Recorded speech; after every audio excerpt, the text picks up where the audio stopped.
फुलपाखरू कोणाला नाही आवडत. ते खूप मनमोहक असं असतं. एका झाडावरून दुसऱ्या झाडावर सुंदर असं ओढत असतं. अगदी आपल्या घरात जरी फुलपाखरू आलं तरी आपल्याला त्याला बाहेर काढावंसं वाटत नाही.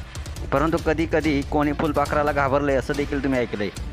सांगलीत एक महाकाय फुलपाखरू दिसलं आहे. त्याचा रंग सुरेख होता, मात्र दिसायला अत्यंत भीतीदायक असं होतं.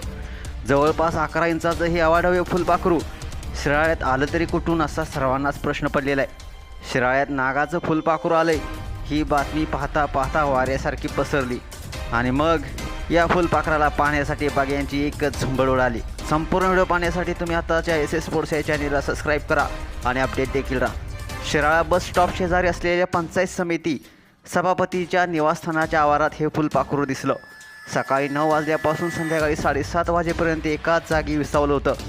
त्याच्या पंखाच्या तोंडावर चक्क नागाचं तोंड आणि आकार दिसत होता. जवळपास 11 इंचाचं हे अवाढव्य फुलपाखरू शिराळ्यात आलं तरी कुठून असा सर्वांनाच प्रश्न पडलेला आहे. शिराळ्यात नागाचं फुलपाखरू आले ही बातमी पाहता पाहता वाऱ्यासारखी पसरली.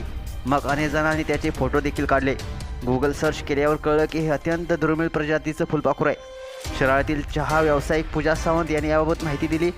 ॲटलास मात असं या फुलपाखराचं नाव आहे. भारतात या फुलपाखराला सर्पमुखी पतंग असं म्हणतात, कारण त्याच्या पंखाचं टोक सापाच्या तोंडासारखं दिसतं. इतर देशात त्याला ॲटलास मॉथ म्हणून ओळखलं जातं. ग्रीक लोकेत ॲटलास हे एका राक्षसाचं नाव आहे. 4 सुळे आणि मोठा जबडा असं त्याचं वर्णन आहे.